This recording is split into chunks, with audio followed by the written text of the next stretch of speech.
मिंबर नूर पर जलवाबार उलमाए ज़वील एहतराम मशाइख सादात हाज़रीन अहले सुन्नत व जमाअत, अस्सलामु अलैकुम व रहमतुल्लाहि व बरकातुहू। अल्हम्दुलिल्लाह अल्हम्दुलिल्लाहिल हन्नानिल मन्नान अल्लज़ी खलक़ल इंसान व अल्लमहुल बयान वस्सलातु वस्सलामु अला रसूलिही सय्यिदिल इंसी वल जान व अला आलिही व अस्हाबिही ज़विल खैरि वल इहसान, अम्मा बअद। फ़अऊज़ु बिल्लाहि मिनश शैतानिर रजीम, बिस्मिल्लाहिर रहमानिर रहीम। वमन युतिइल्लाह वर रसूल फ़उलाइका मअल्लज़ीना अनअम अल्लाहु अलैहिम मिनन नबिय्यीन वस्सिद्दीक़ीन वश्शुहदाኢ वस्सालिहीन व हसुन उलाइका रफ़ीक़ा। सदक़ल्लाहु मौलानल अज़ीम। बारगाह रिसालत मुआब सल्लल्लाहु तआला अलैहि वसल्लम में एक बार दुरूद पाक का हदिया पेश करें। अल्लाहुम्मा सल्लि अला सय्यिदिना मुहम्मदिन मअदनिल जूदि वल करम व आलिहि व अस्हाबिहिल किराम व इब्निहिल करीम व बारिक व सल्लिम सलातन दाइमतन सरमदन अबदा। फिर के गली गली तबाह, ठोकरें सबकी खाई क्यों, दिल को जो अक्ल दे खुदा तेरी गली से जाए क्यों। जान है इश्क़ मुस्तफ़ा रोज फजूं करे खुदा, जिसको हो दर्द का मजा नाज़े दवा उठाए क्यों। अब तो न रोक ऐ गनी आदतें सग बिगड़ गई, अब तो न रोक ऐ गनी आदतें सग बिगड़ गई, मेरे करीम पहले ही लुक़्मा तर खिलाए क्यों। अज़ीज़ान गिराम वक़ार, जलसे का रंग और इसका जितना गलबा था मुझसे पेशतर आपने सब मुलाहिज़ा कर ही लिया है। कोई कमी बाकी नहीं रह गई। मिंबर के जरिए से आप तक जोश भरने में। कफील अंबर जैसा दुबला पतला जब सुन्नियों में ऐसा है तो फिर हट्टा कट्टा कैसा होगा। ये तो मुझसे भी ज्यादा सख्त बोलते हैं। खैर है कि बंगाल में रहते हैं, कोई बात नहीं। हर इलाका और फिर यहां से हजरत आसिफ रजा सैफी साहब को आपने समाअत किया, मंझी हुई गुफ्तगू। और हैरत मुझे उस वक्त होती है जब दो गले एक सुर में हुजूर की शान में मदह सराई कर रहे होते हैं। शकील साहब और शादाब साहब, अल्लाह इन आवाज़ों को सलामत रखे। वो बड़ी बात है मेरे अजीज़ों, गला है तो आज उसकी कीमत होती है। गाने में बहुत पैसा मिलता भी है। दुनिया आज ऑडिशन में जाती है और अपने अपने नगमे सुनाकर लोगों को मशहूर करती है, लेकिन वो चुनिंदा लोग हैं जिनको आवाज़ अल्लाह ने बख्शी तो सिर्फ अपने नबी के लिए बख्शी है। आखिरी दम तक इनकी आवाज़ें हुजूर की मदह सराई के लिए खुलती रहें। नात भी हो गई, नकाबत भी हो गई, तकरीर भी हो गई। अब जो बचा हुआ है वो मेरे हिस्से में है। अब बचा क्या रहता है, दीवानों को दीवाना समझाने के लिए आता है। वजह यह है कि बहुत देर से स्टेज से बैठो उठो किया जाता रहता है, ये किसी की नहीं सुनते। इसलिए कि आपको एक जुमला देता हूं, कफील साहब बहुत देर आप बिठा रहे थे। ये वो कौम है कि दुनिया जानती है एक बार ये खड़ी हो गई तो बैठाना मुश्किल होता है। एक बार ये अगर खड़ी हो गई तो इसको बिठाना मुश्किल होता है। और ये तो हमने यहां पर भी देखा है और दुनिया भी अच्छी तरह जानती है। इनको कोई फिर बिठा नहीं सकता। लेकिन मसला यही है, मैंने सुना था स्पेन के एक चर्च के अंदर एक मूर्ति रखी हुई थी और एक यहूदी उसे देखने गया था। एक स्टेचू बनाया हुआ, उसमें मुसलमान सजदा कर रहा हुआ है, ईसाई उसकी पीठ पर चढ़ के खड़ा है और उसके कंधों पर यहूदी बैठा हुआ है। दिखाया इस तरह से जा रहा था, मुसलमान झुका हुआ, उसकी पीठ पर ईसाई खड़ा हुआ और उसके कंधों पर यहूदी बैठा हुआ। लेकिन वो यहूदी देखकर तो मस्त हो जाए, खुश हो जाए, लेकिन उसने चर्च के इंतजामिया से जाकर कहा, ये स्टेचू बदल डालो जल्दी से, ये जो मूर्ति है ये बदल डालो। उसने पूछा, आप कौन सी रिलीजन से ताल्लुक रखते हैं? कहा, मैं यहूदी हूं। कहा, ये तो आप अच्छा देख रहे हो, सबसे ऊंचाई पर आप हो। उस यहूदी ने कहा, तुम देख रहे हो कि हमको कंधों पर दिखाया गया है, लेकिन इसका दूसरा एक मैसेज ये है, ये मुसलमान अगर सजदे से उठ गया, उसकी पीठ पर खड़ा हुआ भी और कंधों पर बैठा हुआ भी जमीन पर आ जाएगा। नारे तकबीर, नारे रिसालत। बात समझ के चलो, ये अगर उठ गया तो कई लोगों की जिंदगी खतरे में आ जाती है। हमारे मोहल्लों में नशा ज्यादा क्यों होता है पता है? सबसे ज्यादा ड्रग्स हमारे मोहल्लों में बिकता है। करने वाले लोग वही हैं, कराने वाले लोग वही हैं। ऐसा नहीं कि सब हमारे बच्चे बिगड़े हुए, इनको बिगाड़ने पर एक पूरी ताकत लगी हुई, पूरी ताकत।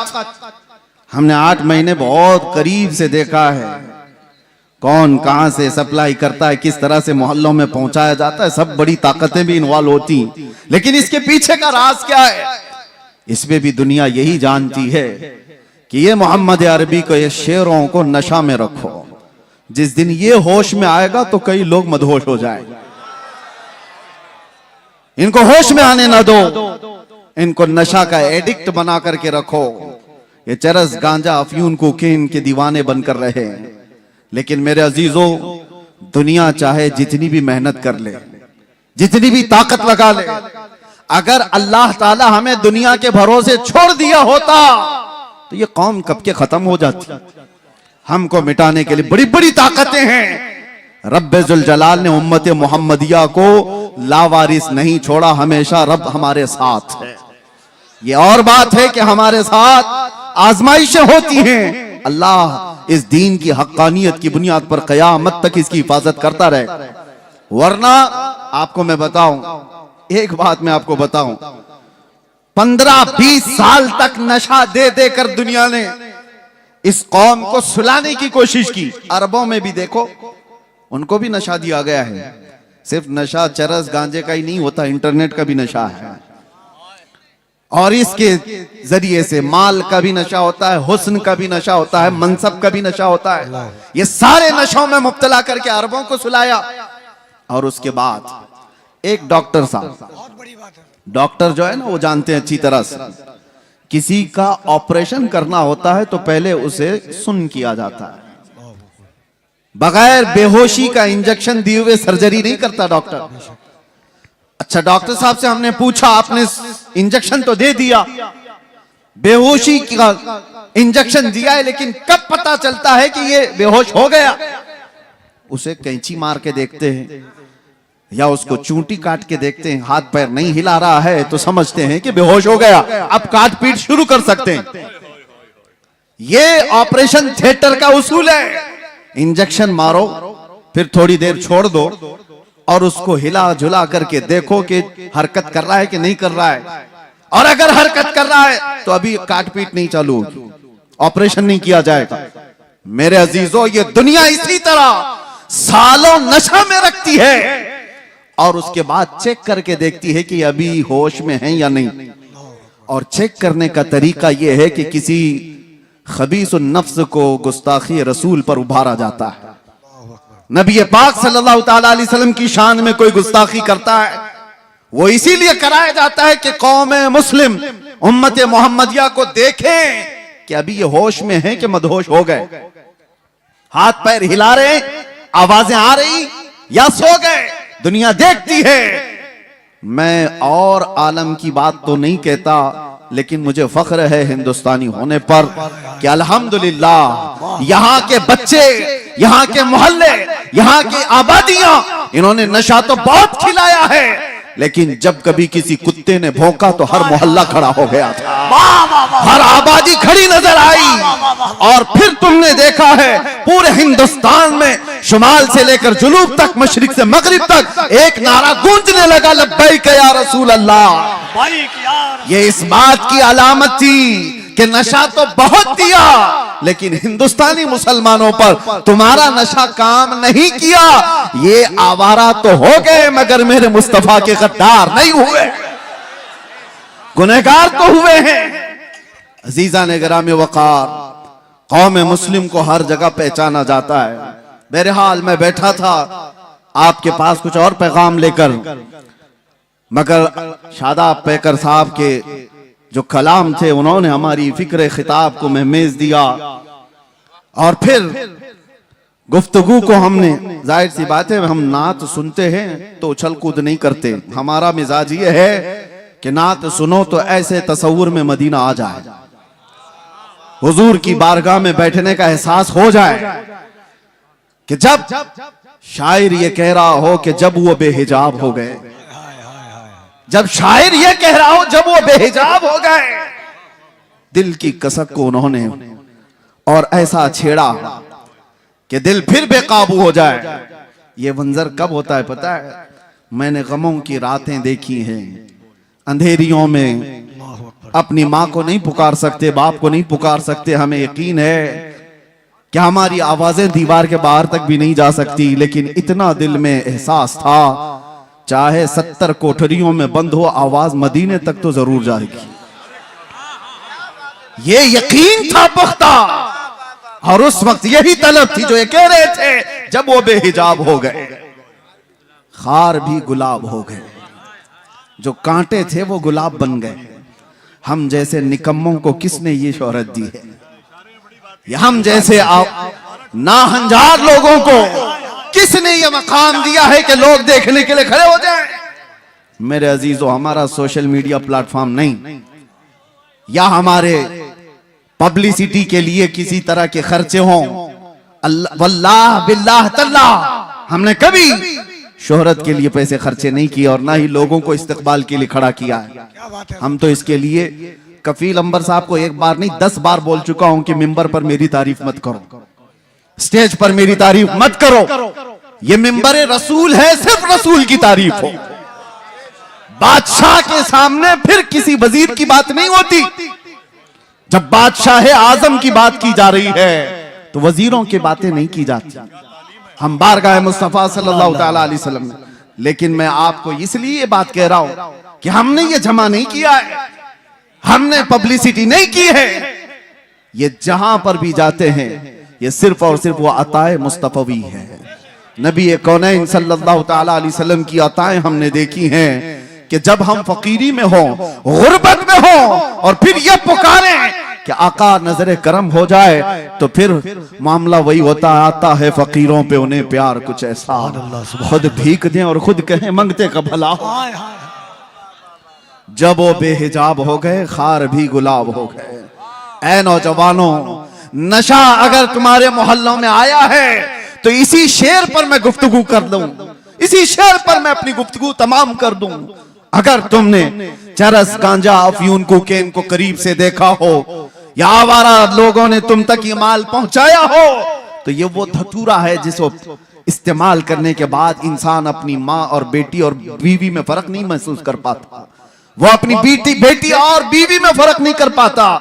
जमीन और आसमान उसे पता नहीं, हराम, हलाल, कुफ्र, शिर्क और ईमान में कोई इम्तियाज बाकी नहीं रख पाता। उस धतूरे नशे में क्यों पड़ते हो? नशा करना ही है तो इश्क़ मोहम्मदी का नशा करो।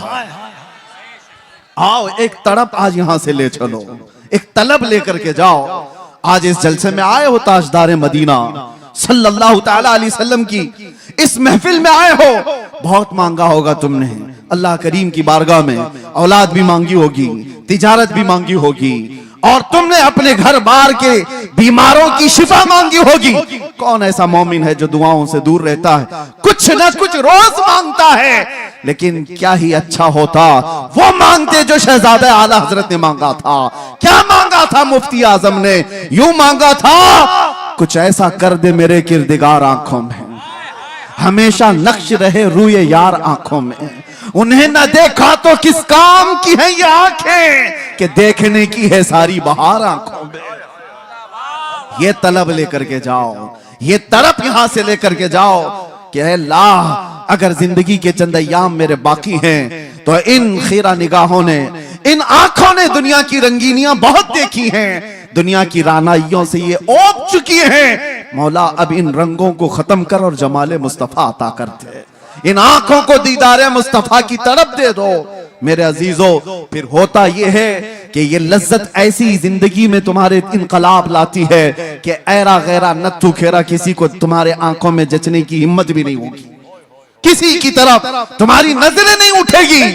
दीदारे मुस्तफा की तलब ही ऐसी है कि दो आलम से करती है बेगाना दिल को। अजब चीज है लज्जत आशनाई।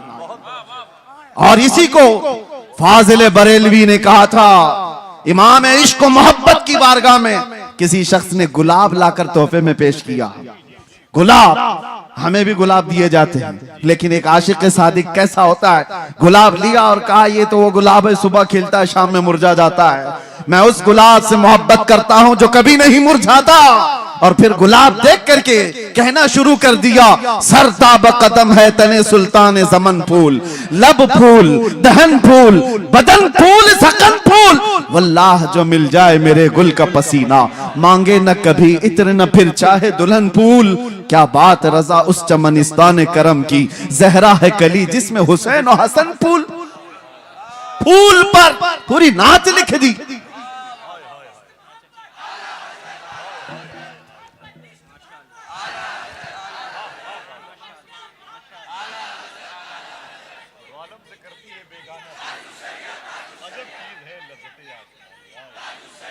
तवज्जो, आज हमारी बेचैनियों का इलाज क्या है? हमारी बेकरारियां कहां से दूर हों? कौन दूर करेगा? यह हमारे इफलास का इलाज क्या हो सकता है? आओ बारगाह सिद्दीक अकबर में। सैयदना अबू बकर सिद्दीक रदियल्लाहु ताला गर्मियों के दिन अपने घर से बाहर निकले और रसूल पाक सल्लल्लाहु ताला अलैहि वसल्लम अपने हुजरे से बाहर निकले।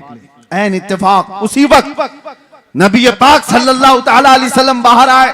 हजरत अबू बकर से पूछा, माँ भी कया अबू बकर, अबू बकर क्या हुआ तुम्हें, इस वक्त क्यों आए हो? हजरत अबू बकर ने क्या कहा, भूख की शिद्दत ने मुझे या रसूल अल्लाह बाहर निकाल दिया घर से। तवज्जो चाहता हूं, भूख की शिद्दत ऐसी है या रसूल अल्लाह, बाहर आ गया। थोड़ी देर आगे गुजरे थे, हजरत उमर भी मिल गए। उसी वक्त उनसे भी रसूलुल्लाह ने पूछा, क्या उमर इस वक्त तुम क्यों आए? उन्होंने कहा, शिद्दत भूख की ऐसी है या रसूल अल्लाह, हम बाहर आ गए। ये तो सुनिए आप, ये हदीसें मौजूद है। और फिर मेरे आका उन्हें एक बगीचा ले गए। लेकिन ये दोनों सहाबा भूख लगी है तो घर से बाहर क्यों निकले? हजरत अबू बकर से पूछो, हजरत उमर से पूछो। वो कहते हैं बात यह है कि जब भूख ज्यादा लगती और घर में कुछ नहीं होता, हम जमाले मुस्तफा देखकर भूख मिटा लेते, हुजूर के चेहरे को देखते सारी भूख खत्म हो जाती। हमारी इफलास, हमारी गुर्बत का इलाज वही तड़प है। कुछ ऐसा कर दे मेरे किरदिगार आंखों में। मेरे अजीजों, जाना तो ये तलब लेकर के जाना कि आका आपका दीदार हो जाए। या रसूल अल्लाह, अभी वो उम्मी फिदाक आपके दरबार में मेरी हाजिरी हो जाए और आपके चेहरे जमाले जहां आरा की जियारत हो जाए। ये हर मोमिन की तलब और तड़प होनी चाहिए। मैं आपको बताता हूं वो मंजर कैसा था जिसको हदीसों में बयान किया गया है। नबी करम सल्लल्लाहु ताला अलैहि वसल्लम, शेर का मिज़दाक सुनिए, जब वो बेहिजाब हो गए, जब वो बेहिजाब हो गए, आखिरी वक्त था जाहिरी जिंदगी का मेरे मुस्तफा सल्लल्लाहु ताला अलैहि वसल्लम की। रसूल पाक सल्लल्लाहु ताला अलैहि वसल्लम नमाज पढ़ाने के लिए मस्जिद नबवी में उस वक्त नहीं आया करते थे जब अलालत बहुत बढ़ गई, बीमारी बहुत बढ़ गई। नबी अक़दस सल्लल्लाहु ताला अलैहि वसल्लम कई दिन तक मस्जिद नबवी तशरीफ नहीं लाए और उस जमाने में हजरत अबू बकर नमाज पढ़ाया करते थे। बुखारी शरीफ की हदीस है, हजरत अबू बकर सिद्दीक एक वक्त नमाज पढ़ा रहे थे, मगरिब की अजान हो चुकी है, सारे सहाबा सफे बांध चुके हैं, 3 दिन से ज्यादा हो चुका था, सहाबा ने हुजूर को देखा नहीं था। और उन सहाबा का हाल यह था, बेकरारी, बेचैनी इतनी कि जब तक हुजूर को देखते नहीं थे वो घर जाते नहीं थे। उनके हाल तो ऐसे थे, हजरत आयशा सिद्दीका फरमाती, कई सहाबा ऐसे थे कि वो पलक भी नहीं झपकते थे जब हुजूर को देखते रहते। और हुजूर ने एक सहाबी से पूछा भी, क्यों इतना गौर से देखते हो? वो सहाबी कहते हैं, या रसूल अल्लाह, इसके अलावा दुनिया में देखने की है ही क्या? एक सहाबी है, ये भी बुखारी शरीफ में, हुजूर पाक सल्लल्लाहु ताला अलैहि वसल्लम के विसाल के बाद, जानते हो सहाबी ने क्या दुआ की? ऐ अल्लाह, मेरी आंखों को नाबीना कर दे। कोई दुआ ऐसे मांगता है, कोई दुआ ऐसे मांगता है। उन्होंने दुआ की और दुआ कबूल भी हो गई, वो नाबीना हो गए, अंधे हो गए। सहाबा ने आकर के उनसे पूछा, ऐसा क्यों किया? वो सहाबी कहते हैं, हुजूर के बाद फिर ये आंखें किस चीज को देखेंगी? कोई दुनिया में ऐसी चीज है जो देखने के काबिल हो? वो अहसनु मिनका लम तरा कत्तु आइन व अजमलु मिनका लम तलिद निसा। सहाबा ने जब देखा था मेरे आका को तो यही पुकार कर कहा था। हस्सान बिन साबित मशहूर शायर रसूल हैं, कहते हैं आपसे ज्यादा हुस्न वाला मेरी आंखों ने देखा नहीं। अगर हस्सान बिन साबित को कोई ये कहता, हो सकता है आपने नहीं देखा, आप तो मक्का में रहते हैं, कहीं और होंगे, आपकी आंखों ने नहीं देखा। पहले मिसरे में उन्होंने इतना ही कहा है, वो अहसनु मिनका लम तरा कत्तु आइनी, आपसे ज्यादा हुस्न वाला मेरी आंखों ने देखा ही नहीं। सवाल कोई ये कर सकता कि तुम्हारी आंख ने नहीं देखा तो क्या हुआ, कहीं और होगा? दूसरे मिसरे में जवाब दे दिया, वाजमलु मिनका लम तलिदिन निसा, हकीकत तो ये है आपसे ज्यादा हुस्न वाला किसी मां ने जना ही नहीं। सहाबा का अकीदा था। वो हुस्न जब वो बेहिजाब हो गए, इसी पर तो सहाबा की जिंदगी थी, सहाबा की जिंदगी थी। आपको मैं बताऊं, हम कोई तैयारियां करके तकरीर करने आते नहीं है, वक्त ही नहीं रह गया है, वक्त ही नहीं रह गया। बस बारगाह मुस्तफा से जो बुलवा लिया जाए वही उसूल है हमारे लिए। बात तवज्जो, हुजूर अकरम सल्लल्लाहु ताला अलैहि वसल्लम की बारगाह में चल रहे हैं, सहाबा सफे लगाए खड़े हैं, मगरिब की अजान हो चुकी है, सिद्दीक अकबर नमाज के लिए। हर नमाज के वक्त सहाबा हुजूर के हुजरे की तरफ देखते थे, अब खुलेगा तब खुलेगा। 3 दिन हो गए, हुजूर का हुजरा खुलता नहीं था। यह आखिरी अय्याम है मेरे आका की जिंदगी के, जाहिरी जिंदगी की। और वो मगरिब की नमाज ऐसी कि सहाबा सफे बांध कर नमाज के लिए रकत बांध रहे थे। इसी असना में हुजूर का हुजरा खुल गया। नबी करम सल्लल्लाहु ताला अलैहि वसल्लम का हुजरा खुला, पर्दा हटा, हुजूर अपना चेहरा मुबारक बाहर निकालकर सहाबा की सफ़ें देखने लगे। अल्लाहु अकबर। सहाबा कहते हैं कि अन्ना वजहहू वरक़तु मुसहफ़। सब सहाबा किबले की तरफ, आज भी जाएं आप मस्जिद नबवी, हुजूर का मेहराब इस तरफ है तो हुजूर की जालियां, जो हुजूर का हुजरा था आपके बाएं नजर आएगा। किबला सामने है, हुजरा बाएं है। बुखारी की हदीस है, सारे सहाबा हुजूर के हुजरे की तरफ देख रहे थे हालत नमाज में। और फिर सहाबा ये कहते हैं, फहममना अन नफ्ततिन, हमें ये गुमान हो गया कि हम सब जो है उछल कूद करने वाले, रक्स करने वाले, वज्द में आने वाले हैं। और उसके बाद वो सहाबा कहते हुजूर को हम देख रहे थे कि अन्ना वजहहू वरक़तु मुसहफ़िन, ऐसा लग रहा था मेरे आका का चेहरा जैसे कुरान का सफा हो, कुरान का सफा हो। और सहाबा देखते रह गए। आज तक किसी मुल्ला ने ये नहीं कहा कि वो सहाबा का किबला बदल गया था तो नमाज टूट गई। चेहरा पूरा का पूरा बदला था, किबले से बदल करके मेरे आका के हुजरे की तरफ देख रहे थे सहाबा। किसी ने नहीं कहा, बुखारी को नहीं कहा, मुस्लिम को नहीं कहा क्या ऐसी हदीस लाए हो कि सहाबा पूरे के पूरे बदल गए थे। हाँ, बरेली वाले ने इसका जवाब दिया है, बरेली वाले ने जवाब दिया है। वो जवाब इतना शानदार दिया है, वो अकीदा बन गया। और इसीलिए मैं कहता हूं बरेली वाले का अकीदा खुद का नहीं है, वो सहाबा का अकीदा, वो सहाबा से लिया हुआ है। बरेली वाला क्या कहता है, हाजियो आओ शहंशाह का रोजा देखो, काबा तो देख चुके, अरे काबे का काबा देखो।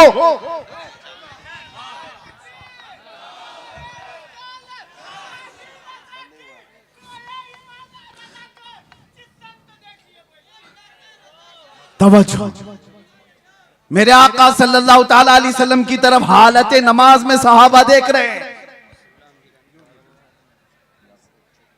नारे तकबीर, नारे रिसालत, उलमाए अहले सुन्नत, मसलके आला हजरत पीरे तरीकत हजरत अल्लामा गुलाम रहमानी साहब किबला। आपकी तवज्जो है, हम हुस्न मुस्तफा पे बात कर रहे हैं और इसीलिए किताब शिफा शरीफ में यह फरमाया गया कि जब यूसुफ अलैहिस्सलाम के जमाने में कहत पड़ गया था ना, सालों तक गल्ला नहीं आ रहा था और उन्होंने पहले जमा कर लिया था और वो गल्ला जब तकसीम करते थे, एक बार ऐसा हो गया कि गल्ला खत्म होने को आ गया, अभी 3 महीने बाकी थे फसल आने को। उन्होंने बारगाहे रब्बुल इज्जत में अर्ज की कि अब इस पूरी रियाया को गल्ला कैसे तकसीम किया जाए। रब ने हुक्म फरमाया पूरी रियाया के दरमियान जाकर अपना चेहरा खोल दो। और यूसुफ अलैहिस्सलाम मजमे में आकर अपना चेहरा खोलते, उनका हुस्न देखकर लोगों की भूख मिट जाती। यह हुस्न यूसुफ की बात है, यह हुस्न यूसुफ की बात है। और उसके बाद आओ जमाले मुस्तफा की बात। यहां पर मेरे आका सल्लल्लाहु ताला अलैहि वसल्लम को देखकर भूख नहीं मिटती, सिर्फ भूख नहीं मिटती, सहाबा तो कहते हैं हमारी जिंदगी आपके लिए, हमारी औलाद आपके लिए, हमारे माँ बाप आपके लिए, बल्कि कुर्बान होने को हर सर तैयार नजर आता है। भूख मिटाना अपनी जिंदगी की जरूरियात, लेकिन जान देना ये और मामला। हुस्न देखकर जान देने की बात होती। बारगाह मुस्तफा सल्लल्लाहु ताला अलैहि वसल्लम में इमाम आजम अबू हनीफा से एक शख्स ने सवाल किया था कि सुना है एक काफिर की मौत, बदबख्त की मौत जब आती है तो उसकी रूह निकालने का दर्द बहुत ज्यादा होता है, और एक मोमिन साले आशिक मुस्तफा की रूह निकाली जाती है तो सुकून के साथ वो दुनिया से जाता है। क्या इसकी कोई असल है आपके पास? इमाम आजम ने कहा कि जाओ सूरह यूसुफ पढ़ो, समझ में आ जाएगा। वो सूरह यूसुफ पूरा पढ़ के आया, उसमें मौत का कहीं जिक्र ही नहीं। वो आया और कहने लगा ये इसमें तो कहीं ऐसा है नहीं कि बदबख्त की रूह अलग निकाली जाएगी और मोमिन सालेह की रूह अलग निकाली जाएगी। कहा फिर पढ़ कर क्या? फिर पढ़ कर क्या आया? कहीं जिक्र नहीं है। आपने पूछा फिर पढ़ा क्या?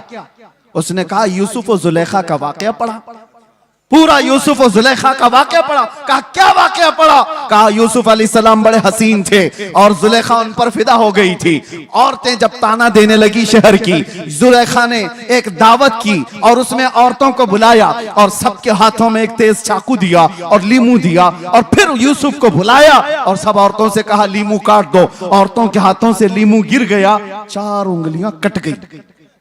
ये वाकया कुरान में है। फलम्मा समिअत बिमकरिहिन्ना अरसलत इलैहिन्ना वअअतदत लहुन्ना मुत्तकअन वआतत कुल्ल वाहिदतिन मिनहुन्ना सिक्कीना वक़ालत इखरुज अलैहिन्ना फलम्मा रअयनहु अकबरनहु वक़त्तअना अयदियहुन्ना वक़ुलना हाशा लिल्लाहि मा हादा बशरा वक़ुलना हाशा लिल्लाह। ये औरतों का वाकया कुरान में मौजूद है, सुना है आपने? यूसुफ और जुलेखा का वाकया। इमाम आजम ने कहा अच्छा ये तो पढ़ लिया तुमने। और औरत ऐसी जात है, काटना तो दूर की बात, अगर उसको चूंटी भी लग जाए तो वो उछल कूद करती है। अरे वो कॉकरोच से डरने वाली, वो छिपकली से भागने वाली, आधा हाथ काट ले ऐसा कैसे हो सकता है? औरत आधा हाथ काट ले ये होगा नहीं। तो उसने कहा बात दरअसल ये है वो काटी नहीं है, कट गई है। काट तो नहीं सकती, कट गई। कैसे कटी? कहा हुस्न यूसुफ में ऐसी मशगूल थी कि कट गई, पता नहीं चला। इमाम आजम ने कहा बस यही बताना चाहता हूं, यूसुफ का हुस्न देख करके औरतों की उंगलियां कट जाए पता नहीं चलता।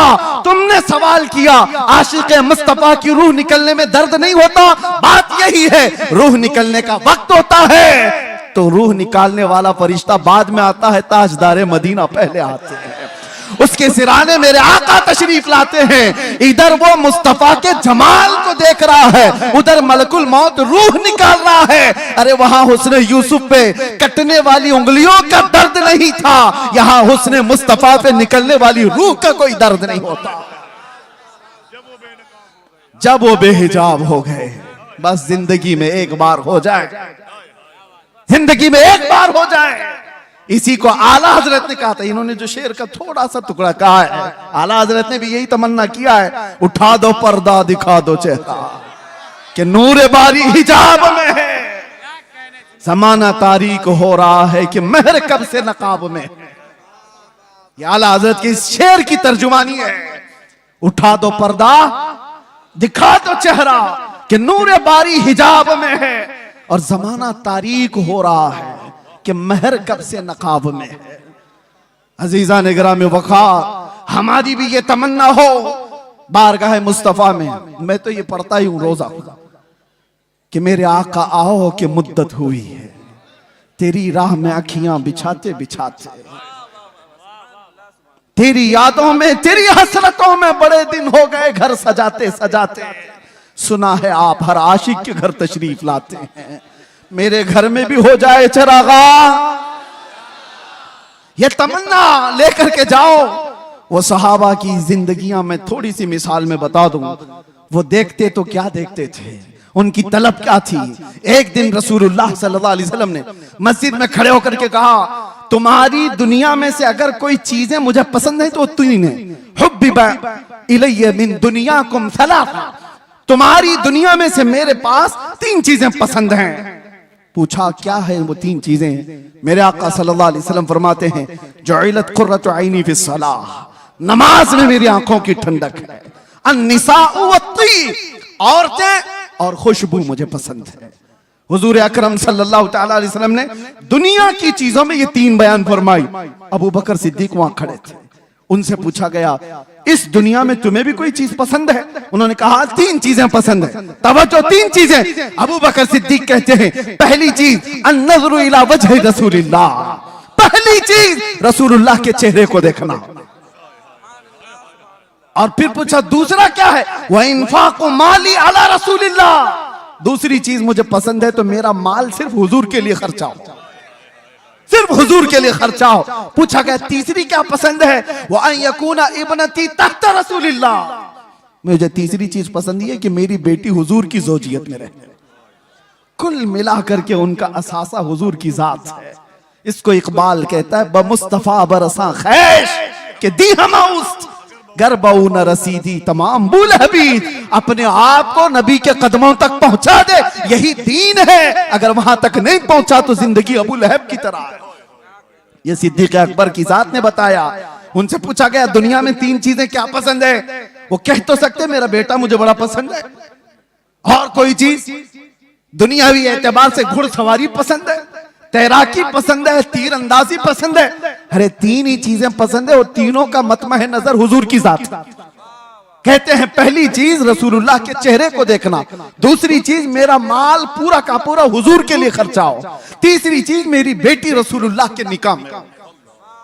जिंदगी का कुल असासा हुजूर की जात है। और इसको इकबाल की जुबान में सुनो तो कहता है, आबरूए मां जना में मुस्तफास्त, हम सब की इज्जत और आबरू हुजूर के नाम से है। अगर वो नाम सलामत ना रहा तो फिर हमारी जिंदगियां सलामत नहीं है। अजीजा ने गिरामी वक़ार, तलब ऐसी लेकर के जाओ कि जिंदगी के चंद अय्याम जो बाकी हैं, हमारी आंखों में जब तक नूर बाकी है, मौला करीम इन बेनूर आंखों को, ये जो आज मुरझाई हुई हैं, दुनिया की रंगीनियां और रानाइयां देख करके थक चुकी हैं, कोई रात ऐसी आ जाए कि मेरे आका करम करते हैं, जब वो बेहिजाब हो गए, खार भी गुलाब हो गए, वो जिंदगी आएगी कि देखना कांटे होंगे तो गुलाब बन जाओगे, घर महकने लग जाएगा। और उसके लिए कुछ कोशिशें हैं। क्या कोशिशें? तवज्जो, बहुत वजीफे करने वाला हुजूर के दीदार करता है, ऐसा है कहीं लिखा हुआ? बहुत ज्यादा नारे लगाने वाला हुजूर की दीदार कर लेता है, ऐसा है कहीं पर? ऐसा नहीं है। बहुत नमाजें पढ़ने वाला, बहुत रोजे रखने वाला, बहुत ज़कात देने वाला, हज करने वाला, ये ऐसा कहीं सिस्टम नहीं है। हुजूर को देखने के लिए कोई ऐसा मेयार नहीं बताया गया। मेयार तो सिर्फ ये है, आता है फकीरों पे उन्हें प्यार, कुछ ऐसा वो जिसको चाहे नवाजें। लेकिन एक नुक्ता बुजुर्गों ने फरमाया, जब किसी का दिल टूट जाता है तो मेरे आका तशरीफ लाते हैं। जब कोई गमों से दो चार हो जाता है परेशान हो जाता है। मेरे आका आ जाते हैं। एक अबू हफ्स समरकंदी की बात मैं कहता हूं, दिल थाम करके सुनो। मक्का मुकर्रमा में एक शख्स का इंतकाल हुआ और उसका अकलौता बेटा था। बाप का इंतकाल हुआ, बेटा मौजूद है। हैरत की बात यह है कि जिस बाप का इंतकाल हुआ है, मरने के फौरन बाद उसका चेहरा गधे की शक्ल का था, जानवर की शक्ल का दिख रहा था। तो उसने जल्दी से चादर ढांक दी, चादर ढांक दी और छुपा दिया। घर वालों से भी कहा किसी को बोलो मत। किसी के बाप की शक्ल बिगड़ गई हो मौत के बाद तो कैसे दिखाए लोगों को। दरवाजे बंद कर दिया, रोने लगा। बाद में चल करके उसने ये सोचा कि घर के अंदर ही गड्ढा खोद करके बाप को दफन कर दूं। क्या कर सकता हूं, लोगों को कैसे बुलाऊं, जनाजा उठाने के लिए लोग आएंगे, चेहरा देख कर क्या करेंगे। दरवाजे के किवाड़ सब बंद थे, रोता गमगीन बैठा था। अचानक उसके एक दरवाजे से एक बुजुर्ग तशरीफ लाए, चेहरे पर चादर, और आते ही मैयत के पास गए, उसका चेहरा हटाया, उसके चेहरे से चादर हटाई, हाथ रखा, फिर चादर उड़ा दी और इस नौजवान के पास आकर पूछने लगे, वो बुजुर्ग किस लिए रो रहा है, क्यों परेशान। वो खड़ा हुआ और कहा, आप कैसे आ गए मेरे घर में, मैंने सारे दरवाजे बंद किए थे और अगर आप आ ही गए हैं, देख ही लिए हैं, तो पूछ क्या रहे हो। मेरे बाप का चेहरा बिगड़ा हुआ है, मौत के बाद जानवर की शक्ल बन गई है, दिखाऊं तो लोगों को कैसे चेहरा दिखाऊं। आने वाले शख्स बुजुर्ग ने कहा, कुछ भी तो नहीं हुआ तेरे बाप के चेहरे को, जा देख तो सही। वो गया, जाकर के देखता है, अपने बाप के चेहरे से चादर हटाया तो चांद की तरह चमक रहा था, हुस्न जमाल के साथ चमक रहा था। उसने खुशी के मारे झूमते हुए उस बुजुर्ग के पीछे लपक गया जो दरवाजे तक पहुंच चुके थे, दामन पकड़ लिया और कहा, आने वाले मोहसिन बता तो सही, तो अल्लाह का फरिश्ता है, मक्का का रहने वाला कौन है। ये हुजूर के इंतकाल के 400 साल बाद की बात कर रहा हूं, 400 साल बाद की बात कर रहा हूं। आने वाले शख्स ने पलट करके कहा, अना मुहम्मदुर रसूलुल्लाह, मैं मोहम्मद अल्लाह का रसूल हूं। हाथ पैर कांपने लग गए। कहा, आका आप कैसे मेरे घर। हुजूर फरमाने लगे, बात दर हकीकत यह है कि तेरा बाप कुछ ऐसे गुनाह में मुब्तला हो गया था जो अल्लाह के गजब को उठा दिया। अल्लाह का गजब जोश में, और रब तबारक व तआला का गजब इस पर हुआ, इसका चेहरा बदल दिया गया। लेकिन एक बात है, तेरे बाप का ऐब मैं तुझे नहीं बताऊंगा, वो कौन सा गुनाह करता था। हुजूर से उसने पूछा बेटे ने, हुजूर फरमाते हैं, बाप के ऐब हम बेटों को नहीं बताते। हाय, या दुनिया एक का ऐब पकड़ ले तो पूरे मोहल्ले में चर्चा कर। मेरे आका की जात है, बेटे से कहते बाप का ऐब मालूम है मुझे, लेकिन हम तुझे नहीं बताएंगे। लेकिन मैं क्यों आया ये बताता हूं, मैं क्यों आया ये तो बताता हूं। तेरे बाप की बुराई तो थी जिससे रब नाराज था, लेकिन एक अच्छा काम था तेरे बाप का, ये बिस्तर पर रात को उस वक्त तक नहीं सोता था जब तक 100 बार मुझ पर दुरूद नहीं पड़ता था। इसका दुरूद जो फरिश्ता मुझ तक पहुंचाता था वो आज आया मेरे पास, कहने लगा गजब हो गया आका, जिसका दुरूद रोजाना आपके दरबार में लाया करता था वो मर गया, मगर रब नाराज है और उसके चेहरे को बदल दिया गया है। आका आप पर दुरूद पढ़ने वाले का चेहरा सलामत नहीं रहा तो दुनिया क्या ताना देगी। हुजूर कहते हैं, मैं आया और हकीकत में तेरे बाप का चेहरा बदला हुआ था। मैंने तेरे बाप के चेहरे पर हाथ रखकर अल्लाह से इतनी अर्ज की कि मौला इस चेहरे को तो ना बदल, इस चेहरे को तो ना बदल। रब ताला ने फरमाया, महबूब हाथ उठाओ, इस वक्त मौजूद लोगों में सबसे ज्यादा हुस्न उसको दिया जाएगा। हाथ जो लगा, जब वो बेहिजाब हो गए, खार भी गुलाब हो गए, जब वो बेहिजाब हो गए, इसी को कहते हैं, इसी को कहते हैं जब वो बेहिजाब हो गए, खार भी गुलाब हो गए। जिनके चेहरे बदल गए थे, जिनके चेहरे बदल गए थे मरने के बाद, मुस्तफा क्या आ गए, वो हुस्न वाले हो गए। इसीलिए मेरे अजीजों, मैं अक्सर एक बात कहता हूं, छोड़ो अरे गैरे नत्थु खेरे की बातें, इसको उसको देखने की तड़प में क्यों रहते हो। और उलमा के लिए भी ये मिंबर थोड़ी देर के लिए मिला होता है, इसकी बजाया उसकी बजाया तुम कब तक ये करते रहोगे। बात करो उस मुस्तफा की जिसकी बात करके 100 साल हो जाने के बाद भी बरेली का आशिक अभी मुर्दा नहीं कहलाता। जिस मजमे में जाओ आला हजरत जिंदा नजर आता है। वजह क्या है? वजह क्या है? वो आला हजरत ने अपने बाप दादों के कसीदे नहीं पढ़े थे। आला हजरत पठान कबीले की तारीफ में नहीं गुनगुनाए। जब बात आई तो यूं कहते मैं गधा हूं अपने करीम का, मेरा दीन पारे ना नहीं। किसी ने अगर तारीफ के लिए कहा तो वो आला हजरत ने किसी सेठ की, किसी बड़े पीर की या किसी लोगों की तारीफ में जुबान नहीं खोला। दुनियादारों की बात कर रहा हूं, दुनियादारों की बात नहीं। आला हजरत कहते थे वो कमाल हुस्न हुजूर है कि गुमान नक्श जहां नहीं। उसी हुस्न की बात कर रहा हूं मैं। आला हजरत क्या कहते हैं? वो कमाल हुस्न हुजूर है कि गुमान नक्श जहां नहीं। यानी एक हल्का नक्श लगाने का गुमान भी नहीं कर सकते। वो कमाल का हुस्न है और यही फूल खार से दूर है। दुनिया के सारे फूलों में कांटे होते हैं, एक मदीने का फूल है जिसमें कोई कांटा ही नहीं। जहां भी शमा रोशन होगी धुआं तो आएगा ही। जहां चिराग रोशन होगा आसपास धुआं होगा। मगर बरेली वाला इमाम कहता है यही वो शम्मा है कि धुआं नहीं। धुआं तकलीफ देता है और शमा रोशनी देती है, लेकिन हर शमा के साथ धुआं होता है। सिर्फ मदीने की शमा है जिसमें धुआं नहीं, रोशनी ही रोशनी है। तेरे आगे यूं है दबे लच्छे फुसहा अरब के बड़े बड़े, कोई जाने मुंह में जुबान नहीं बल्कि जिस्म में जाने। अल्लाह अल्लाह अल्लाह अल्लाह। सरे अर्श पर है तेरी गुजर, दिल फर्श पर है तेरी नजर। मलको तो मुल्क में नहीं कोई शय वो जो तुझ पे आया नहीं। करूं तेरे नाम पे जां फिदा, न बस एक जां दो जहां फिदा।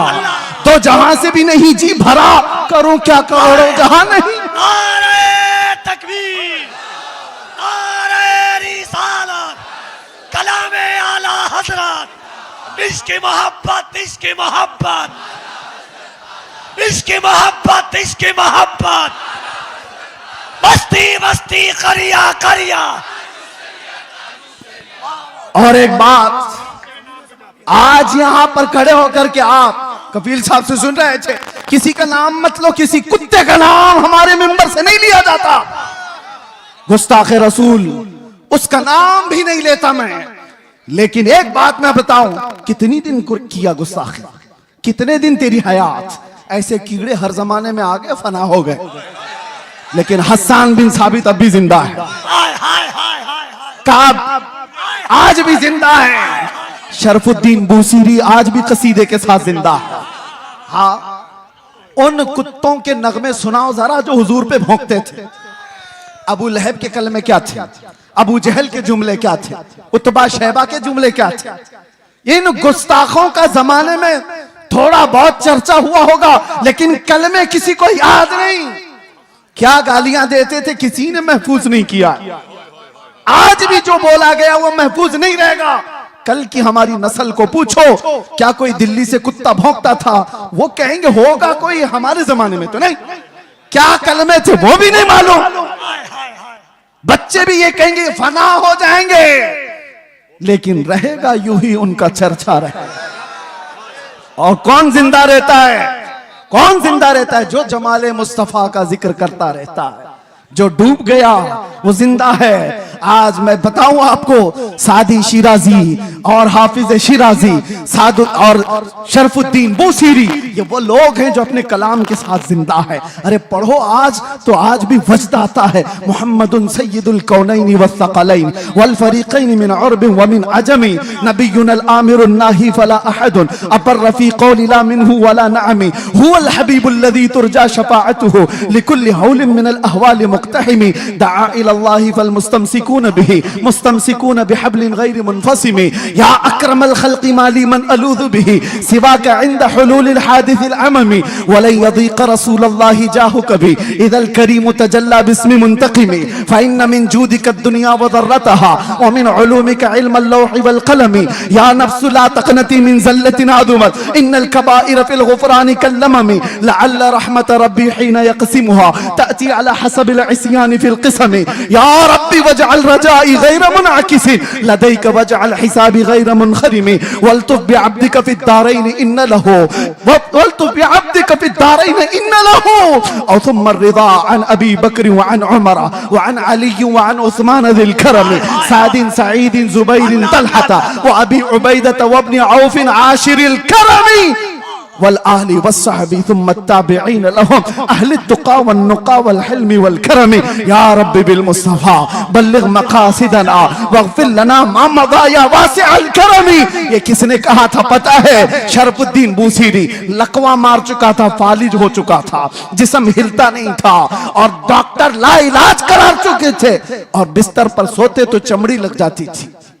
बरसों हो गए, कोई इलाज नहीं था। 170 अशार, उसमें तो मैंने थोड़े से पढ़े। अल्हम्दुलिल्लाह इस फकीर का वजीफा है। और इसीलिए भी कि मेरे मुर्शिद हुजूर ताजुश शरिया ने फरमाया था, इसकी इजाजत देते हुए मुझे कहा था हज के सफर में, इसको बाबू पढ़ा करो, इसके रसूल पढ़ा करेगा। वजीफा है और बल्कि कितने औलिया को इससे विलायत मिली। सुनिए, ये तो मैंने चंद अशार पढ़े, लेकिन शरफुद्दीन बूसीरी 170 अशार लिखे थे। और हुआ क्या था? दर्द का मारा, दुनिया का बेसहारा, और जब बीमारी का मारा पुकारता है तो वो आ ही जाता है। आए ख्वाब में, कहा बूसीरी वो सुनाओ जो तुमने लिखा था। कौन आए? जाने जाना आ गए, मुस्तफा करीम आ गए। अरे देख करके ही बीमारियां खत्म हो जाए, फिर हाथ रख दे दो क्या हो जाए? देख करके ही बीमारियां खत्म हो जाएं, हाथ रख दे तो फिर क्या हो जाए? शरफुद्दीन बूसीरी ने कहा, आका सारे तबीबों ने ला इलाज कह दिया, क्या करूं? हुजूर ने हाथ फेरा और कहा कुछ नहीं हुआ। आता है फकीरों पे उन्हें प्यार कुछ। चादर भी दे दी। बुर्दा इसीलिए कहा जाता है उसको, अरबी में बुर्दा चादर को कहते। अरे ख्वाब की बात ख्वाब की होती है, लेकिन मेरे मुस्तफा जब ख्वाब में आते हैं ना तो वो ख्वाब नहीं हकीकत होती। उठे तो घर महक रहा था खुशबुओं से, और गोद में वो चादर भी पड़ी हुई थी जो ख्वाब में मेरे आका ने दी थी। खड़े होने की कोशिश किए तो हाथ भी सलामत, पैर भी सलामत, ना लकवा ना फालिज, कुछ नहीं। एक रात मेरे आका आ गए, बिस्तर पर पड़ा हुआ बरसों का मरीज उठ गया। इसी को कहा जब वो बेहिजाब हो गए, खार भी गुलाब हो गए। जब वो बेहिजाब हो, जब वो बेहिजाब हुए, जब और जिसके पास वो बेहिजाब हुए, अबू बकर को सिद्दीक बनाया है, उमर को फारूक बनाया है। जब वो बेहिजाब हुए तो उस्मान को ज़ुन्नैरैन बनाया, और जब वो बेहिजाब हुए तो अली को शेर खुदा बनाया। जब वो बेहिजाब हुए, गिरतों को उठाया है। एक अरब ने आदमी का बोलबाला कर दिया, खाक के जर्रों को हमदोश सुरैया कर दिया। खुद न थे जो राह पर औरों के हादी बन गए, क्या नजर थी जिसने मुर्दों को मसीहा कर दिया। अल्लाह अल्लाह अल्लाह। और फिर गुस्ताखों की जिंदगियां लंबी नहीं होती, गुस्ताखों की जिंदगियां लंबी नहीं होती। और जो हुजूर की शान में भौंकता है ना, एक लिख के बात रख लो, जिंदगी भर वो छुप छुप के घूमता है। यहीं पे नहीं, पहले से रिकॉर्ड यही है, पहले से रिकॉर्ड यही है। वजह यह है कि भौंकने वाले कुत्ते को यह पता होता है बाहर शेर टहल रहा, भौंक तो लिया अंदर बैठकर। मैं अपने बारे में नहीं कह रहा हूं, 8 साल का हमारा बच्चा भी शेर होता है। इसीलिए आपको पता है उस पाखंडी के यहाँ 8 साल का बच्चा अंदर गया था तो पेपर में आ गया, मुसलमान बच्चा। अरे वो पानी लेने के लिए गया था, पानी लेने के लिए गया था, पेपर में आ गया। सबको बुला लिया कि ये मुसलमान बच्चा अंदर कैसे आ गया। मैं ताज्जुब में था, 8 साल का बच्चा आया तो क्या हुआ, पानी लेने गया। लेकिन बाद में पता चला ये 8 साल का तो है, लेकिन नाम मेरे मुस्तफा से जुड़ा है। इसीलिए तो आला हजरत कहते थे ना, शेर को भी खतरे में लाता नहीं कुत्ता थे। उस दरबार से वाबस्तगी तुम्हारी भी है मेरे अजीजों। आप क्या समझते हो हम टूटे बिखरे हुए? आप क्या समझते हो मीडिया भौंक भौंक करके तुम्हें बताता है ये बिल्कुल बिछड़ी हुई कौम है, रिपोर्टें बताती हैं आवारा कौम है। देखने में भी यही लगता है, देखने में भी यही लगता है टूटी बिखरी हुई कौम है। अरे इतनी टूटी बिखरी हुई होती तो तुम्हारी नजरों में 24 घंटे क्यों चल रही होती? सारे मुद्दे हम पर क्यों? अरे तुम इलेक्शन जीतते हो हमारे नाम पे। हाय हाय हाय हाय। आज भी मैं आपको बताता हूं, जितने पॉलिटिशियन या कोई भी ढका छुपा होगा, कोई जानता नहीं, और विलन बनना चाहता है तो हमारा नाम लेकर गालियां देता, मशहूर होता है।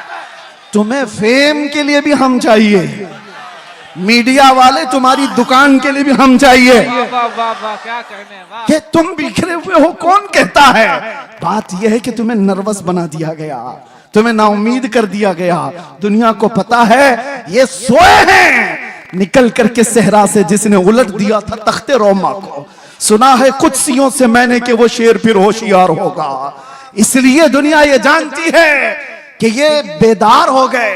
तो मसला है, मैं आपसे कहता हूं टूटे बिखरे जिस तरह की भी रिपोर्टें तुम्हारे पास दी जाएं, मायूस ना हो।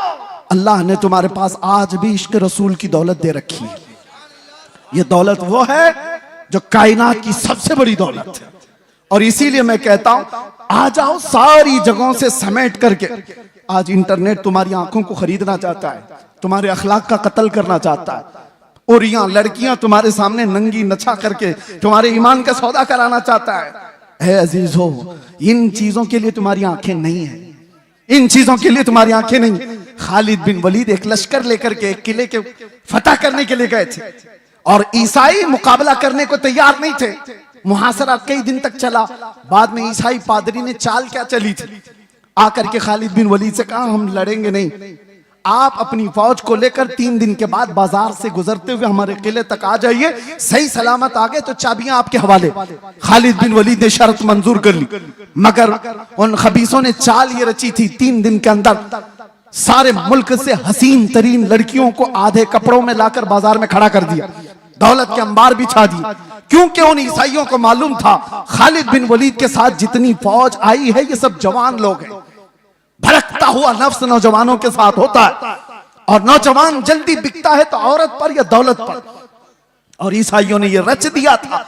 3 दिन के बाद खालिद बिन वलीद जैसी बाजार में कदम रखे, शर्त के मुताबिक नजर पड़ी और यहाँ लड़कियों पर खड़े हो गए और पलट करके गुलामान मुस्तफा को जो उन्होंने तकरीर की थी, अल्लाह अल्लाह, ये कहा था ऐ गुलामान मोहम्मद आज तुम्हारे इम्तिहान का दिन है, अगर कदम डगमगाए तो कयामत तक फटकार बरसेगी और सलामत रहे तो अल्लाह के यहां महबूब कहलाए जाओगे। उन्होंने पूछा हमें करना क्या है? कहा वही करो जो मेरे मुस्तफा करते थे। कहा क्या करना है? मेरे आका जब बाजार में चलते थे तो अपनी नजरें नीची रखते थे, बस इस पर अमल करो और निकल जाओ। एक जुमला था खालिद बिन वलीद का, वो फौज पूरी निकल कर चली गई, लड़कियां अपनी तरफ बुलाती रही। मैं वो सोच करके हैरत ज़दा हूं, इश्के मोहम्मदी में डूबा हुआ नौजवान किसी आवारा हसीना के पीछे कैसे जा सकता है? औरतें उनको फरिफ्ता करने लगी, उभारने लगी। लेकिन तारीख में लिखा है वो नौजवान उस बाजार से ऐसे गुजर रहे थे कि अगर उनके सरों पर अंडा भी रख दिया जाए तो ना गिरता। इस तरह से गुजरते गए फौज की हरकतों के साथ। ईसाई तो वहां खुशियां मना रहे थे, सब इसमें लहू और लाहब में मसरूफ हो चुके होंगे, औरतों में दौलत में मसरूफ हो चुके होंगे। लेकिन सही सलामत खालिद बिन वलीद जब किले के पास आ गए तो हैरत में थे, चाबियां दी और ईसाई पादरी ने पूछा खालिद बिन वलीद से कि बताओ खालिद ये कौन सी फौज जमा की है, ये लश्कर कौन सा है, इनके दिलों में नफ्स है या नहीं, ख्वाहिशात है या नहीं? हमने हर तरह का हुस्न लाकर रख दिया था, तुम्हारा कोई नौजवान देखने को तैयार नहीं। खालिद बिन वलीद ने तारीखी जुमला कहा था, वही है जो हमारा मौजूए सुखन है। कहा था नादानो, तुम उन आंखों को खरीदने की कोशिश करते हो जिन आंखों में पहले से जमाले मुस्तफा बसा है। जो हुस्ने मुस्तफा को देखी हुई आंखें हैं वो दुनिया को क्या नजर से देखेंगी? जब वो बेहिजाब हो गए खार भी गुलाब हो गए। बात समझ के चलो, इसीलिए अपनी आंखों में कुछ और नहीं बसाना। मुफ्ती आजम की दुआ याद रखो, कुछ ऐसा कर दे मेरे किरदगार आंखों में, हमेशा नक्श रहे रूए यार आंखों में। उन्हें न देखा तो किस काम की है ये आंखें कि देखने की है सारी बहार आंखों में। और सुनो एक आशिक सादिक की तमन्ना, अरे कब्र में जाने के बाद मुनकर नकीर हर एक से सवाल करेंगे, झिझोड़ कर उठाएंगे, पूछेंगे बताइए सवालात के जवाब। लेकिन मुफ्ती आजम कहते हैं फरिश्ते जो पूछे कब्र में किसकी उम्मत हो, क्या कहते हो? जवाब में क्या कहेंगे? फरिश्ते जो पूछे कब्र में किसकी उम्मत हो, वो कहते हैं लो देख लो कि है तस्वीर यार आंखों में, लो देख लो कि है तस्वीर यार आंखों में। मेरे अजीजों, आंखों में बसा हो तो सिर्फ जमाले मुस्तफा, इसके अलावा कोई और चीज नहीं। आओ अब मैं जुमले खत्म करते हुए उन उशाकान मुस्तफा की बारगाह में हाजिरी देते हैं जो हुजूर के दरबार में दस्तक दे करके भी बुलंदी को पहुंच गए थे। पहुंचे नहीं सहाबा, जो सहाबा जिंदगियां दिए हैं लेकिन बाद में आने वाले सिर्फ दस्तक दिए हैं और फिर भी बुलंदी को पहुंचे। सादी शिराजी ने कहा था बलगल उला बि कमालिही कशफत दुजा बि जमालिही हसनत जमीउ खिसालिही सल्लु अलैहि व आलिही। ये एक शेर इतना मकबूल हुआ था कि सादी शिराजी ने कहा था बलगल उला बि कमालिही, आका अपने कमाल से सबसे बुलंदियों पर पहुंचे। एक दूसरे फारसी शायर हैं, वो कहते हैं सादी ने कहा था रसूलुल्लाह बुलंदी पर पहुंचे, और मेरे आका ने सादी को फारसी में इतना बुलंद किया कि कोई उसके कदम तक भी नहीं पहुंचता। जो उनकी तारीफ किया इतना बुलंद हो गया, जो तारीफ किया वो बुलंदी पर पहुंचा। आला हजरत इश्क रसूल की बुनियाद पर हमारे सरों के ताज हमारे दिलों के पर राज करते हैं। इसीलिए दूसरी बातें ना लाओ, इधर उधर की बात क्यों करें। हम जमाले मुस्तफा की। हजरत जाबिर बिन समुरा कहते हैं एक दिन 14वीं की रात थी, मैं घर से निकला, मस्जिद नबवी के पास आया, अचानक देखा मेरे आका हुजरे से बाहर निकल रहे हैं। सुर्ख धारीदार जुब्बा था और उस पर चमकता हुआ गुलाब जैसा चेहरा था। फिर क्या? जाबिर बिन समुरा कहते हैं एक बार मैं हुजूर के चेहरे को देखता था, फिर चांद को देखता था, फिर हुजूर को देखता था, फिर चांद को देखता था, और ये सोचता था कि चांद ज्यादा हुस्न वाला है या हुजूर का चेहरा ज्यादा हुस्न वाला है। ये बरेलवियों की बात नहीं कह रहा हूं, सहाबी रसूल की बात कर रहा हूं। या आज जो ताना देते हो कि ये बरेलवी, इस तरह के बरेलवियों की बात ही वो है जो सहाबा की बात। सहाबी रसूल की बात कर रहा हूं। सहाबी रसूल कहते हैं मैं चांद भी देख रहा था, हुजूर का चेहरा भी देख रहा था। बार बार इधर उधर करने के बाद मैंने पूछा दिल से, बता हुस्न वाला ज्यादा कौन है? तो उनकी जुबान से जो जुमले निकले, शायर कहता है अपनी तर्जुमानी करते हुए, अरे चांद से तशबीह देना ये भी क्या इंसाफ है, चांद से तशबीह देना ये भी क्या इंसाफ है। चांद में तो दाग है, हुजूर का चेहरा साफ है।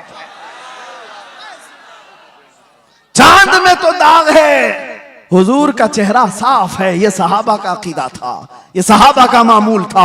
वो हुस्न वाला अगर किसी को मानते तो मेरे आका को। अब आखिरी आज से दिल पर हाथ रख करके बताओ, तुम्हारा ये ईमान है, तुम्हारा ये यकीन है, तुम्हारा ये मानना है कि इस कायनात में सबसे ज्यादा हुस्न वाला चेहरा मेरे आका का था?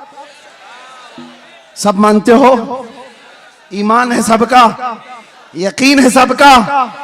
हुजूर का चेहरा सबसे हसीन था, तो फिर अपने चेहरे पर भी हाथ रख करके देखो, उस हुस्न वाले की पैरवी क्यों नहीं किया? दुनिया किसी एक्टर को देख करके ये समझती है कि ये बहुत अच्छा लग रहा है, हैंडसम लग रहा है, उसकी तरह मैं भी बनूं, और जबकि तुम कह रहे हो मदीने वाले से ज्यादा हसीन कोई था ही नहीं। तो ये मुजरा करने वाले, नाटक करने वाले तुम्हारे आइडियल कैसे हो सकते हैं, जिनको देखने के बाद औरत और मर्द का पता नहीं चलता? उन लोगों को, उन मुखन्नसों की तुम पैरकारी करते हुए अपने आप को क्या बना रखे हो? नौजवान कानों में बालियां, हाथों में चूड़ियां और चोटी भी रखने लगा, कपड़े इतने फाड़ कर पहनने लगा। कौन सी जात है ये, कौन सी मखलूक है? नंगा रहना लड़कियों को बेनकाब कर दिया। ये जालिम दुनिया है जो इंसान को इंसान रहना नहीं चाहती, देना नहीं चाहती। आज आपको पता है पूरी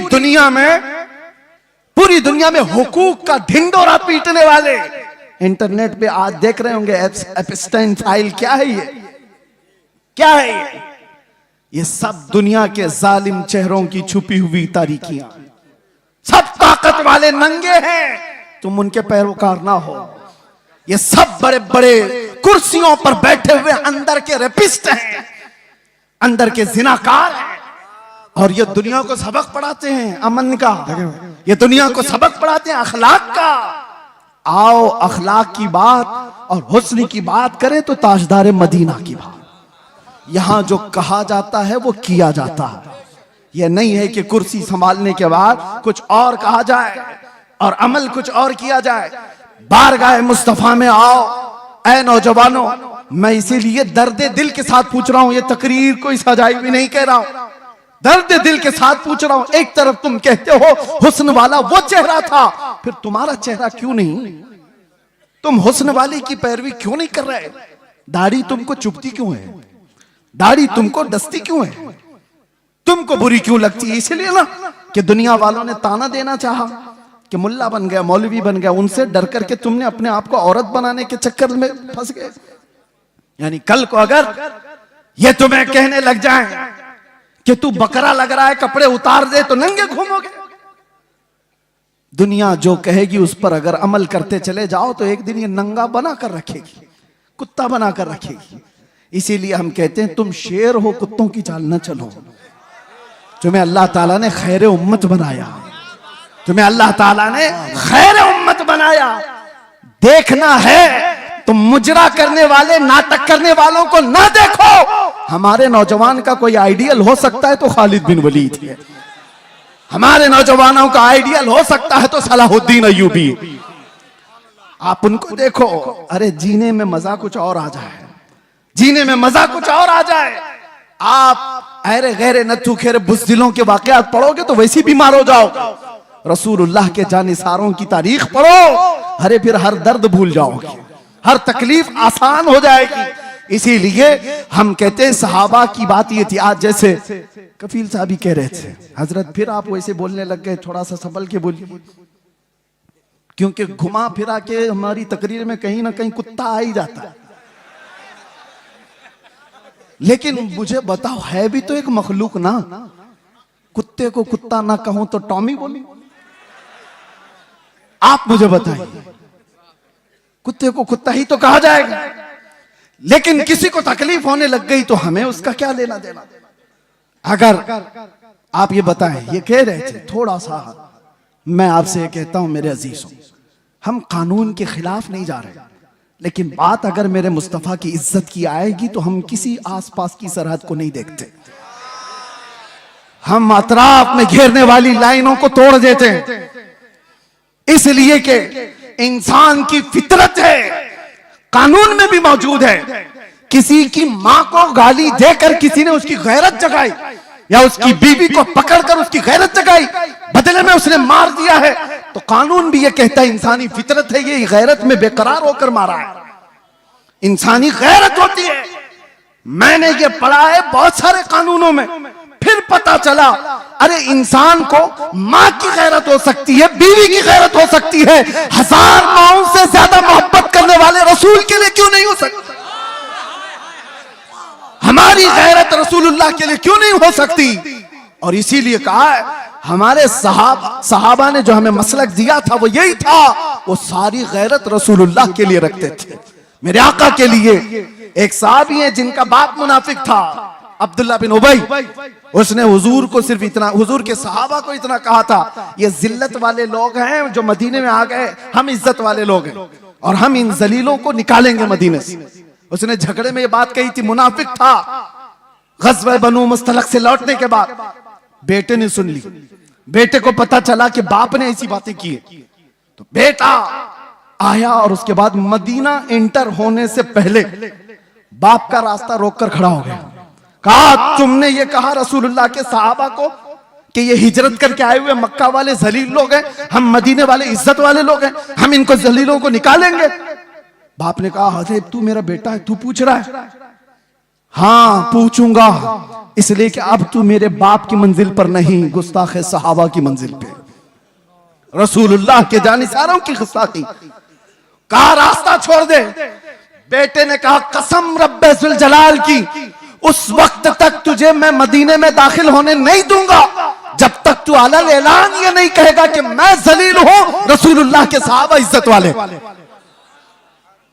उस सहाबी ने जब तक उसे बाप को मदीने आने नहीं दिया, जब तक उसने ये नहीं कहा चलो रास्ता छोड़ दो, मैं जलील हूं, रसूलुल्लाह के सहाबा इज्जत वाले। हाँ ये सारे पिलपिले एक दिन बोलेंगे, सारे बुज़दिल एक दिन बोलेंगे कि हम झूठे थे और रसूलुल्लाह के दीवाने सच्चे थे। बस मेरे अजीजों, यहां पर इतनी खामोशी है, फिर आप कह रहे हो कुछ देर की खामोशी। मेरे अजीजों, ये खामोश मजमा है, लेकिन जिस वक्त शोर करना है वो करता है, और अल्लाह ताला ने इतना सेंस दिया है। और फिर आपसे मैं यही कहूंगा, होश के साथ जोश इस्तेमाल करो। ऐसा नहीं कि बेगैरत हो जाओ। बस मैं अपने मौजू पर ही बात को खत्म कर दूं। आओ हम इधर उधर की ना देखते हुए आज से रातों को ये तड़प लेकर के सोएं कि आंखें बंद हों कि जब रसूल पाक सल्लल्लाहु ताला अलैहि वसल्लम का दीदार हो जाए, और यूं अर्ज करो, या रसूल अल्लाह मैं सो जाऊं या मुस्तफा कहते कहते, खुले आंख सल्ले अला कहते कहते जिंदगी इस तरह से गुजरती जाए तो फिर देखना मेरे अजीजों, जिस गली से गुजरो तुम्हारा नाम पूछने की किसी को जरूरत नहीं होगी कि तू मुसलमान है कि क्या है। तुम्हें आजमाने के लिए लोग तुम्हारा नाम, तुम्हारे बाप का नाम, तुम्हारे दादा का नाम नहीं पूछेंगे। वो चलता हुआ दूर से देखकर कहेंगे खुशबू बताती है मदीने वाले का, इसकी चाल चलन बताती है मदीने वाले का है, इसका उठना बैठना बताता है मदीने वाले का है। लेकिन लाओ तो सही अपनी जिंदगी में रोजाना मेरे आका का कसरत से जिक्र करो। सुबह उठो, शाम में उठो, कसरत से मेरे आका पर दुरूद पढ़ते जाओ। इसलिए कि जो जिसका जितना जिक्र करता है वो उसका फिदाई बनता चला जाता है, जिसका नाम ज्यादा लेता है उससे वो करीब होता ही चला जाता है। इसीलिए मेरे आका ने फरमाया, क़यामत के दिन सबसे ज्यादा मुझसे करीब वो होगा जो सबसे ज्यादा दुरूद पढ़ता था। इकबाल से किसी ने पूछा था, तुम्हारा एक शेर इतना बुलंद है कि मोहम्मद से वफा तूने, तो हम तेरे हैं, ये जहां चीज है क्या लौह कलम तेरे हैं। हर एक की जुबान जद आम और खास है, इतनी तासीर है इकबाल के मुतालिक। मैंने सुना, बताया उसके अशार में लज्जत और तासीर इसलिए आई कि जिंदगी में उसने 1.25 करोड़ मर्तबा हुजूर पर दुरूद भेजा था।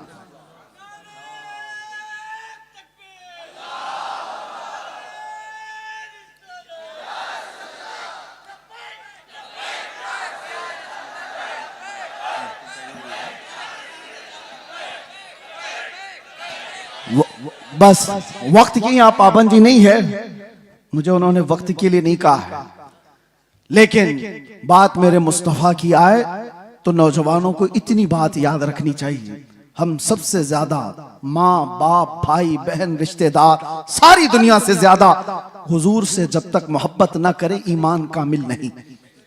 लेकिन साथ में ये हदीस तो पता है, एक और हदीस, अगर आपने कह दिया या रसूल अल्लाह मैं आपसे बहुत मोहब्बत करता हूं, कहोगे आप, कहते हो आई लव सैयदुना, ये तो अभी ट्रेंड चला था ना, सब जगह कहा आपने। सेम ये वर्ड एक सहाबी ने कहा था, वल्लाही इन्नी लउहिब्बका या रसूल अल्लाह, कसम खुदा की है अल्लाह के रसूल मैं आपसे मोहब्बत करता हूं। ये जुमला वही है, लउहिब्बका या रसूल अल्लाह, मैं आपसे बेहद मोहब्बत करता हूं।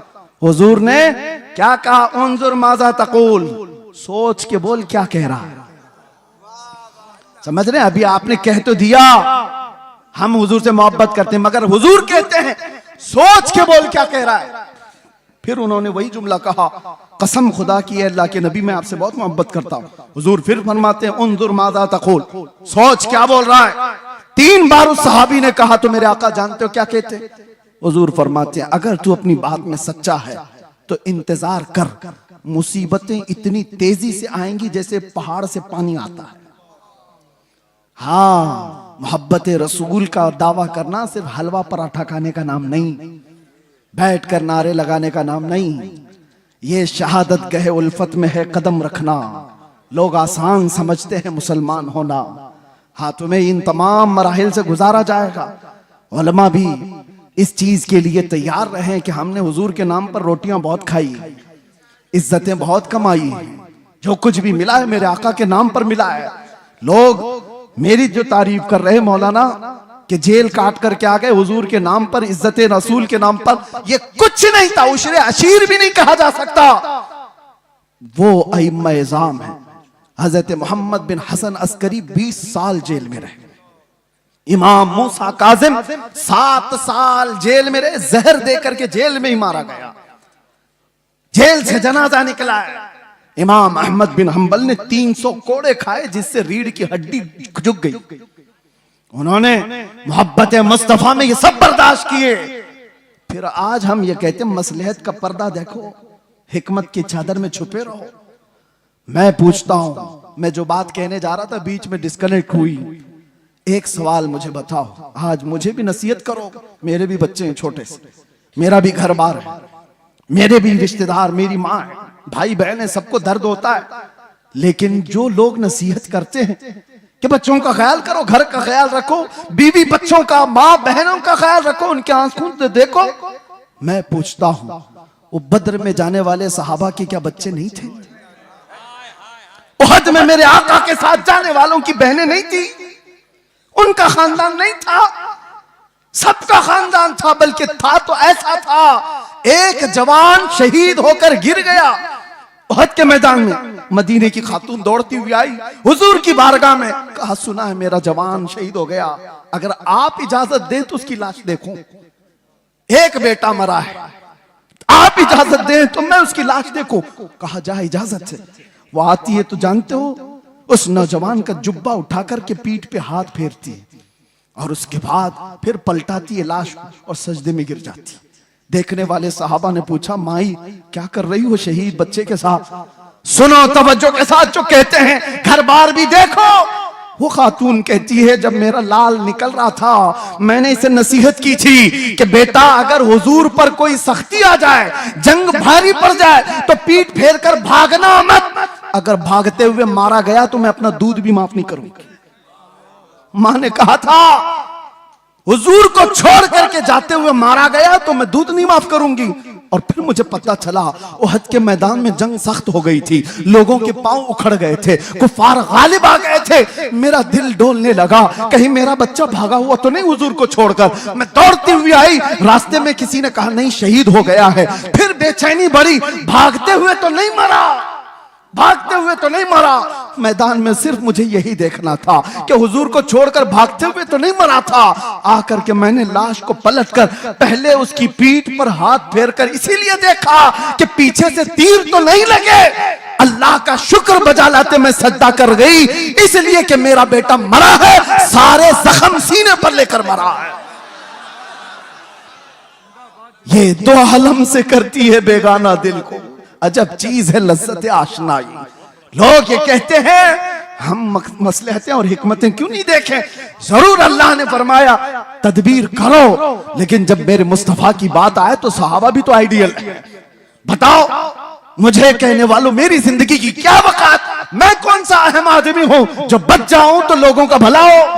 मैं ये कहता हूं 1000 दर्जे बेहतर थे रसूलुल्लाह के नवासे इमाम हुसैन। उनका जीना पूरी उम्मत के लिए कितनी बड़ी नेमत, कितना बड़ा कमाल था, मगर उन्होंने जिंदगी बचाने की कोशिश नहीं की, मेरे मुस्तफा के दीन बचाने की कोशिश।